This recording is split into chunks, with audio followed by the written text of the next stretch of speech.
ఈరోజు ఆంధ్రప్రదేశ్ రాష్ట్ర మాల మహానాడు ఆధ్వర్యంలో ఇక్కడ మరి ఈ బ్యారినీల దగ్గర ఏదైతే ఈ దేశంలో వాస్తవ పరిణామాలు అర్థం చేసుకోండి.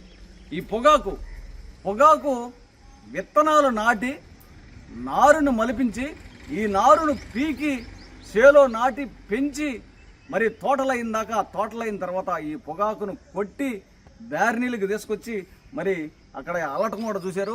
అల్లి ఆ తర్వాత బ్యారినీలకు తీసుకొచ్చి కాల్చేది ఈ దేశంలో మరి ఖచ్చితంగా 100కి 90% మా మాలలే.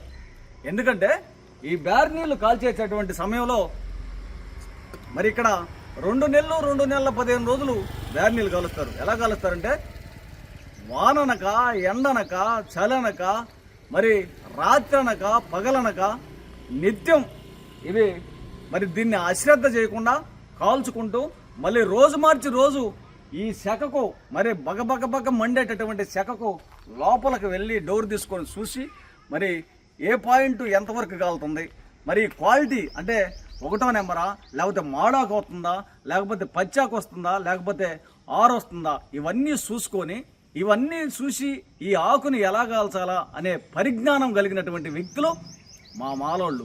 మేము ఇంత నైపుణ్యం కలిగినటువంటి వాళ్ళం. మేము వాస్తవంగా ఇక్కడ పొట్టకొట్టి కోసం మరి మాకు వెనక ముందు ఆస్తులు అంతస్తులు పొలాలు బట్రాలు మరి పరిశ్రమలు ఏముండవు.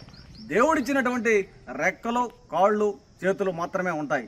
ఈ యొక్క రెక్కలు కాళ్ళు చేతులతోటి ఈరోజు ఈ పనే కాదు, మాకున్నటువంటి సంస్కృతులు వృత్తులు కళలతోటి ఈ ఆంధ్రప్రదేశ్ రాష్ట్రంలో ఏదైతే మా మాల జాతి మీద కూటమి ప్రభుత్వం అయితేనేమి, ఆ తర్వాత మరి కేంద్ర ప్రభుత్వం అయితేనేమి, ఈ పార్టీలు కానీ ప్రభుత్వాలు కానీ అన్నీ కసిగట్టుకొని మమ్మల్ని అనగదొక్కాలనే ఉద్దేశంతో మమ్మల్ని కుట్రతోటి వివక్షతతోటి కావాలని ఈ వర్గీకరణ నెపనం తలపెట్టడం జరిగింది. అయితే ఇప్పుడు ఈ రాష్ట్రంలో ఉన్నటువంటి నా మాల సోదరులకు, నా మాలలకు, నా మాల ఉపకులాలకు అందరికీ ఆంధ్రప్రదేశ్ రాష్ట్ర మాల మహానాడు తరపున మన జాతిలో ఉన్నటువంటి కళలు వృత్తులు సంస్కృతులతోటి ఒక్కొక్క రోజు ఒక్కొక్క వేషధారణతో అంటే ఈ పనులు చేసేటటువంటి నైజం మాది. ధైర్య సాహసాలతోటి సంస్కృతితోటి కండబలంతో మరి గుండె బలంతో ఇంతలా కండబలం గుండె బలం ఉన్నటువంటి మనము మీరు పోలీసులకు భయపడుతున్నారా, ప్రభుత్వాలకు భయపడుతున్నారా? ఎందుకు భయపడాల్సి వస్తుంది? మీరు ఖచ్చితంగా మన బిడ్డలకు అన్యాయం జరిగేటప్పుడు, మన నష్టం జరిగేటప్పుడు, మన బిడ్డల భవిష్యత్తు అంధకారంలో పడేటప్పుడు ఖచ్చితంగా మీరందరూ ప్రత్యక్ష ఉద్యమంలోకి ఒక పక్కన, న్యాయ పోరాటానికి ఒక పక్కన అందరూ మాకు సహకరించాలని ఆంధ్రప్రదేశ్ రాష్ట్ర మాల మహానాడు తరఫున ఈ రాష్ట్రంలో ఉన్నటువంటి నా మాల సోదరులకు, మాల ఉపకులాలకు అందరికీ ఆంధ్రప్రదేశ్ రాష్ట్ర మాల సంఘాల జేఏసీ చైర్మన్గా మీ అందరికీ చెప్తున్నాను. కాబట్టి ఖచ్చితంగా మీరందరూ సహకరించండి, ఉద్యమంలోకి రండి. మనల్ని అనగదొక్కాలనే ఉద్దేశంతో కేవలం కసి కట్టుకొని ఈ రాష్ట్ర ప్రభుత్వాలు, కేంద్ర ప్రభుత్వాలు మాలను అంతమొందించే విధంగా వర్గీకరణను మరి తలపెట్టారు. ఈ వర్గీకరణ రాజ్యాంగ వ్యతిరేకమో, ప్రజాస్వామ్య వ్యతిరేకమో, చట్ట వ్యతిరేకమో, సుప్రీంకోర్టు గైడ్లైన్స్కి వ్యతిరేకంగా ఆర్డినెన్స్ని తీసుకొచ్చి మరి ఈరోజు ఈ వర్గీకరణ ఆర్డినెన్స్ ద్వారా చేయడం జరిగింది. కాబట్టి నిన్నగాక మొన్న కేంద్ర ప్రభుత్వం కులగణన చేయమని ఒక జీవోను కూడా ఇవ్వడం జరిగింది. ఏది ఏమైనా కులగణన జరిగిన తర్వాత మాత్రమే ఆర్డినెన్స్ ఇంప్లిమెంట్ చేయాలా, లేకపోతే ప్రభుత్వం మీద మరి మా మాలలం అందరం మాదైనటువంటి శైలిలో ఒత్తిడిని తీసుకొస్తాము.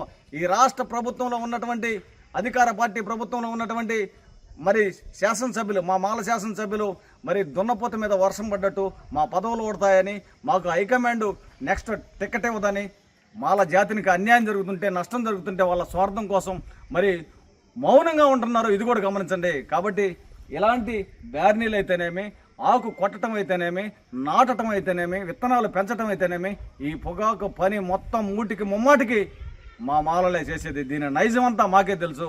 ఇంతలా కష్టజీవులు ఎందుకు మీరు బయటకు రాలేకున్నారు?